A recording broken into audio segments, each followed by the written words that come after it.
Capítulo 3. El materialismo. ¿Y por qué debemos estudiar el materialismo? Ya hemos visto que al problema, ¿cuáles son las relaciones entre el ser y el pensamiento?, no puede haber más que dos respuestas opuestas y contradictorias. En el capítulo precedente hemos estudiado la respuesta idealista y los argumentos presentados para defender a la filosofía idealista. Ahora debemos examinar la segunda respuesta a ese problema fundamental, repitámoslo, que se encuentra en la base de toda filosofía, y ver cuáles son los argumentos que el materialismo aporta en su defensa. Tanto más cuanto que el materialismo es para nosotros una filosofía muy importante, puesto que es la del marxismo. En consecuencia es indispensable, pues, conocer bien el materialismo. Indispensable sobre todo porque las concepciones de esta filosofía son muy mal conocidas y han sido falsificadas. Indispensable también porque, a causa de nuestra educación, de la instrucción que hemos recibido sea primaria o más desarrollada, de nuestros hábitos de vivir y razonar, estamos todos, sin darnos cuenta, impregnados en mayor o menor medida de las concepciones idealistas. Por otra parte, ya veremos en otros capítulos varios ejemplos de esta afirmación, ¿y por qué ocurre esto? Por consiguiente, es una necesidad absoluta para aquellos que quieren estudiar el marxismo conocer la base, el materialismo. 2. ¿De dónde procede el materialismo? Hemos definido la filosofía, de manera general, como un esfuerzo para explicar el mundo, el universo. Pero sabemos que sus explicaciones han cambiado de acuerdo al estado de los conocimientos humanos, y que en el curso de la historia de la humanidad dos actitudes han tratado de explicar el mundo, una, anticientífica, que recurre a uno o múltiples espíritus superiores, a fuerzas sobrenaturales, otra, científica, que se funda sobre hechos y experiencias. Una de esas concepciones es defendida por los filósofos idealistas, la otra, por los materialistas. Por eso, desde el comienzo de este libro hemos dicho que la primera idea que es preciso hacerse del materialismo, es que esta filosofía representa la explicación científica del universo. Si el idealismo ha nacido de la ignorancia de los hombres y ya veremos cómo la ignorancia fue mantenida, conservada en la historia de las sociedades por fuerzas culturales y poenoíticas que compartían las concepciones idealistas, el materialismo nació de la lucha de las ciencias contra la ignorancia u obscurantismo. Por eso esta filosofía fue tan combatida y aún en nuestros días, bajo su forma moderna, el materialismo dialéctico, es poco conocida cuando no ignorada o negada por el mundo universitario oficial. 3. ¿Cómo y por qué ha evolucionado el materialismo? Contrariamente a lo que pretenden aquellos que combaten esta filosofía y que dicen que esta doctrina no ha evolucionado desde hace 20 siglos, la historia del materialismo nos muestra que esta filosofía es algo vivo y siempre en movimiento. En el curso de los siglos, los conocimientos científicos del hombre han progresado. Al comienzo de la historia del pensamiento, en la antigüedad griega, los conocimientos científicos eran casi nulos, y los primeros sabios eran al mismo tiempo filósofos, porque en esta época la filosofía y las ciencias nacientes formaban un todo, siendo aquella la prolongación de estas. Posteriormente, y a medida que las ciencias aportaban precisiones en la explicación de los fenómenos del mundo, precisiones que estorbaban a los dogmas de los filósofos idealistas e incluso hallábanse en contradicción con ellos, surgió un conflicto entre la filosofía y las ciencias. Como las ciencias se hallaban en contradicción con la filosofía oficial de esta época, se hizo necesario que se separasen. Por eso, ellas se apresuran a desembarazarse del fárrago filosófico y a dejar a los filósofos las vastas hipótesis, para tomar contacto con problemas restringidos, aquellos que están maduros para una solución próxima. Entonces se crea esa distinción entre las ciencias y la filosofía. Pero el materialismo, nacido con las ciencias, unido a ellas y dependiendo de ellas, ha progresado y evolucionado con ellas para llegar, con el materialismo moderno, el de Marx y Engels, a reunir nuevamente la ciencia y la filosofía en el materialismo dialéctico. Más adelante estudiaremos esta historia y esta evolución, que están vinculadas al progreso de la humanidad, pero ya comprobamos, y es importante retenerlo, que el materialismo y las ciencias están unidos entre sí y que el materialismo es absolutamente dependiente de la ciencia. Nos falta establecer y definir las bases del materialismo, bases comunes a todas las filosofías, que, bajo diferentes aspectos, se declaran materialistas. 4. ¿Cuáles son los principios y los argumentos de los materialistas? Para contestar esto, nos es preciso volver a la cuestión fundamental de la filosofía, la de las relaciones entre el ser y el pensamiento, ¿cuál de los dos es el principal? Los materialistas afirman, desde luego, que hay una relación determinada entre el ser y el pensamiento, entre la materia y el espíritu. Para ellos, el ser, la materia, es el elemento primordial, la cosa primera, y el espíritu la cosa secundaria, posterior, dependiente de la materia. Por consiguiente, para los materialistas no son el espíritu o Dios los que han creado el mundo y la materia, sino que el mundo, la materia, la naturaleza, han creado el espíritu. El mismo espíritu no es más que el producto superior de la materia. Por eso, si retomamos la pregunta que hemos planteado en el primer capítulo, ¿por qué piensa el hombre?, los materialistas responden que el hombre piensa porque tiene un cerebro y el pensamiento es un producto del cerebro. Para ellos no puede haber pensamiento sin materia, sin cuerpo. Nuestra conciencia y nuestro pensamiento, por trascendentales que nos parezcan, no son sino productos de un órgano material, corporal, el cerebro 11. En consecuencia, la materia, el ser, son para los materialistas algo real, existente fuera de nuestro pensamiento, y no necesitan del pensamiento o del espíritu para existir. De igual modo, y como el espíritu no puede existir sin materia, no hay alma inmortal e independiente del cuerpo. Contrariamente a lo que dicen los idealistas, las cosas que nos rodean existen independientemente de nosotros, son ellas las que nos dan nuestros pensamientos, y nuestras ideas no son más que el reflejo de las cosas en nuestro cerebro. Es por eso que ante el segundo aspecto de la cuestión de las relaciones entre el ser y el pensamiento, ¿qué relación hay entre nuestras ideas sobre el mundo que nos rodea y ese mismo mundo? Nuestro pensamiento está en condiciones de conocer el mundo real. Podemos, en nuestras concepciones del mundo real, reproducir una imagen fiel de la realidad.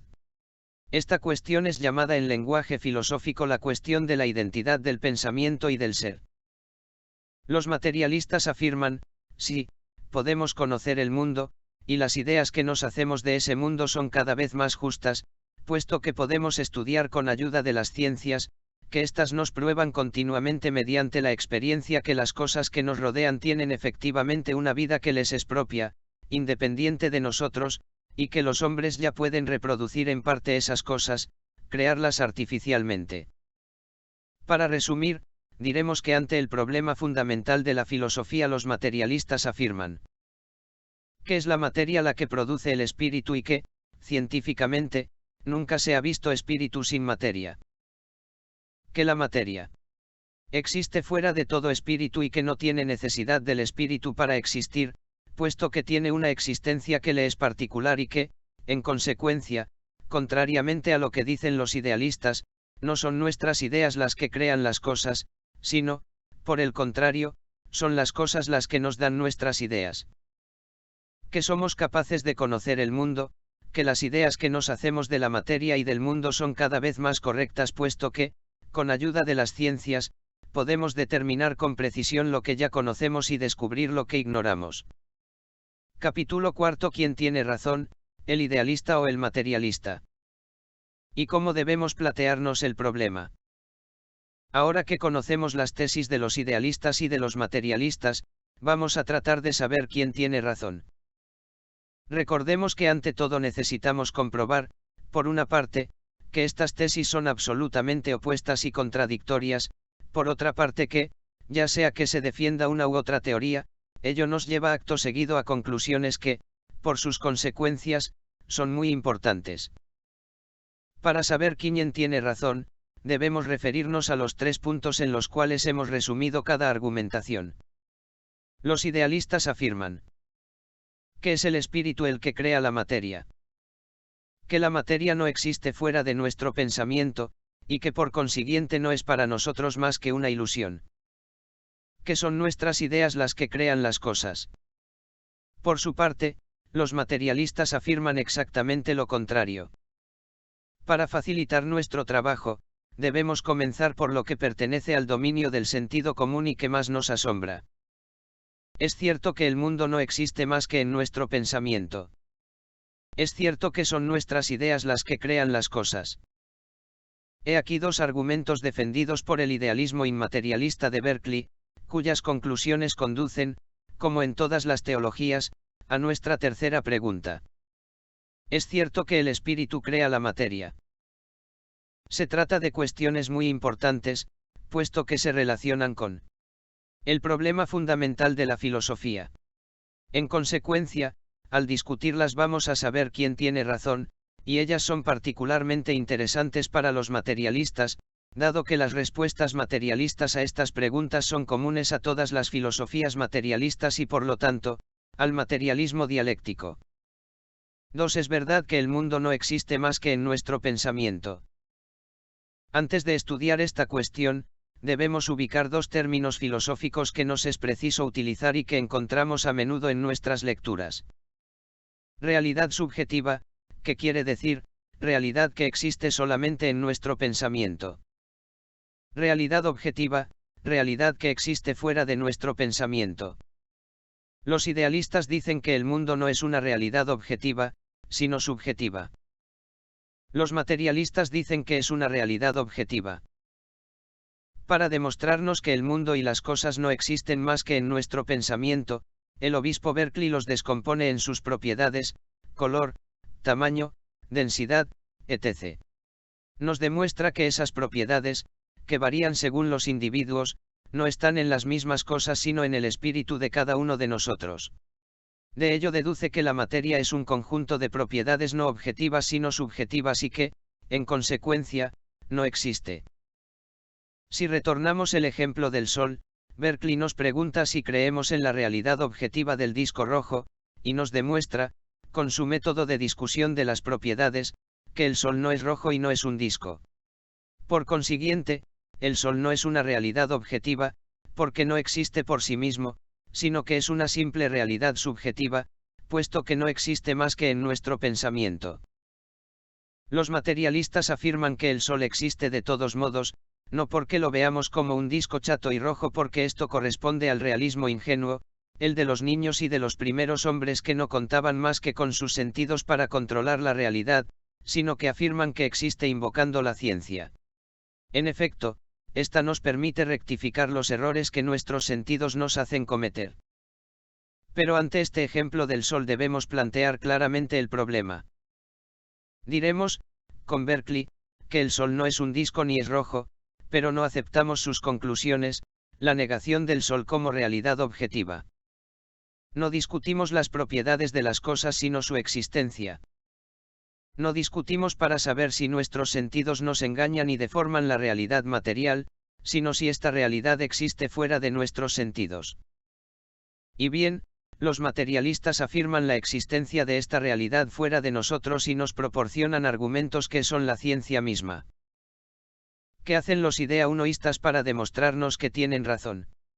Discuten sobre palabras, hacen grandes discursos, escriben numerosas páginas. Supongamos por un instante que tuvieran razón. Si el mundo no existe más que en nuestro pensamiento, entonces el mundo no ha existido antes que los hombres. Sabemos que esto es falso, porque la ciencia nos demuestra que el hombre ha aparecido muy tardíamente sobre la Tierra. Ciertos idealistas nos dirán entonces que antes del hombre había los animales y que podía alojarse en ellos el pensamiento. Pero sabemos que antes de los animales existía una tierra inhabitable sobre la cual no era posible ninguna vida orgánica. Otros nos dirán que incluso si solo existía el sistema solar sin que existiera el hombre, de todos modos el pensamiento, el espíritu, existían en Dios. De este modo llegamos a la forma suprema del idealismo. Debemos elegir entre Dios y la ciencia. El idealismo no puede sostenerse sin Dios y Dios no puede existir sin el idealismo. He aquí, pues, cómo plantear exactamente el problema del idealismo y del materialismo, ¿quién tiene razón? ¿Dios o la ciencia? Dios es un puro espíritu creador de la materia, una afirmación sin prueba. La ciencia va a demostrarnos, mediante la práctica y la experiencia, que el mundo es una realidad objetiva, y permitimos responder a la pregunta. 3. Es verdad que son nuestras ideas las que crean las cosas. Tomemos, por ejemplo, un ómnibus que pasa en el momento en que atravesamos la calzada en compañía de un idealista con el cual discutimos para saber si las cosas tienen una realidad objetiva o subjetiva y si es cierto que son nuestras ideas las que crean las cosas. No cabe duda de que si no queremos ser aplastados, pondremos mucha atención. Por consiguiente, en la práctica el idealista está obligado a reconocer la existencia del ómnibus. Para él, prácticamente, no hay diferencia entre un ómnibus objetivo y un ómnibus subjetivo, y esto es tan justo que la práctica proporciona la prueba de que los idealistas, en la vida, son materialistas.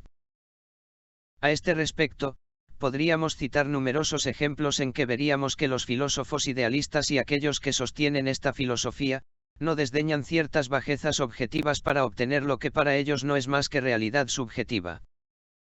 Es por eso, además, que ya no se ve a nadie afirmar, como Berkeley, que el mundo no existe. Los argumentos son mucho más sutiles y disimulados. Consulten, como ejemplo de la manera en que argumentan los idealistas, el capítulo titulado El descubrimiento de los elementos del mundo, en el libro de Lenin Materialismo y Empiriocriticismo. Por consiguiente, el criterio de la práctica según el término de Lenin es el que nos permitirá confundir a los idealistas. Por otra parte, estos no dejarán de decir que la teoría y la práctica no son lo mismo, que son dos cosas completamente diferentes. Esto no es cierto. Únicamente la práctica nos demostrará, mediante la experiencia, si una concepción es justa o falsa. El ejemplo del ómnibus demuestra que el mundo tiene, pues, una realidad objetiva, y que no es una ilusión creada por nuestro espíritu. Nos falta ver ahora, dado que la teoría del inmaterialismo de Berkeley no puede sostenerse ante las ciencias ni resistir al criterio de la práctica si, como afirman todas las conclusiones de los filósofos idealistas, de las religiones y de las teologías, el espíritu crea la materia. 4. Es verdad que el espíritu crea la materia. Tal como lo hemos visto antes, para los idealistas el espíritu tiene su forma suprema en Dios. Él es la respuesta final, la conclusión de su teoría, y es por eso que el problema espíritu-materia se plantea en último análisis, para saber si tiene razón el idealista o el materialista, bajo la forma del problema, Dios o la ciencia. Los idealistas afirman que Dios ha existido desde toda la eternidad y que, no habiendo experimentado ningún cambio, es siempre el mismo. Es el espíritu puro, para el cual no existen ni el tiempo ni el espacio. Es el creador de la materia. Para sostener su afirmación de Dios, tampoco aquí presentan los idealistas ningún argumento. Para defender al creador de la materia han recurrido a un montón de misterios que un espíritu científico no puede aceptar. Al remontarse a los orígenes de la ciencia y observar que los hombres primitivos forjaron en su espíritu la idea de Dios instintivamente y a causa de su gran ignorancia, se comprueba que los idealistas del siglo XX continúan ignorando, como los primeros hombres, todo lo que un trabajo paciente y perseverante ha permitido conocer. Porque al fin de cuentas, Dios, para los idealistas, no puede explicarse, y sigue siendo para ellos una creencia sin ninguna prueba.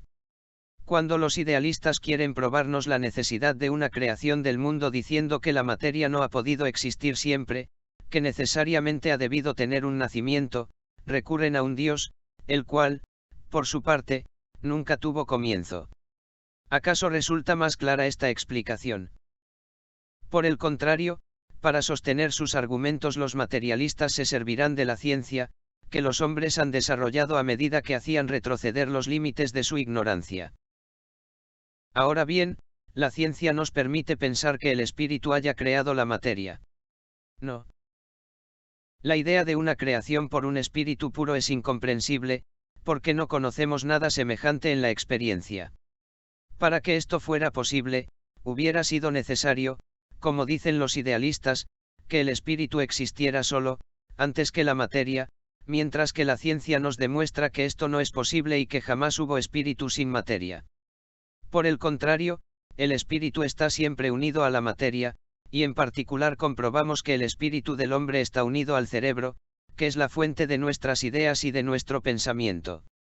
La ciencia no nos permite concebir que las ideas existan en el vacío. Por lo tanto, para que el Espíritu Dios pudiera existir sería necesario que tuviera un cerebro. Por eso podemos decir que no es Dios quien ha creado la materia y por lo tanto el hombre, sino que es la materia, bajo la forma del cerebro humano, la que ha creado al Espíritu Dios. Más adelante veremos si la ciencia nos da la posibilidad de creer en un Dios o en algo sobre lo cual el tiempo no tuviera efecto y para quien el espacio, el movimiento y el cambio no existieran. Desde ya podemos llegar a una conclusión. En su respuesta al problema fundamental de la filosofía. Los materialistas tienen razón y la ciencia prueba sus afirmaciones. Los materialistas tienen razón al afirmar.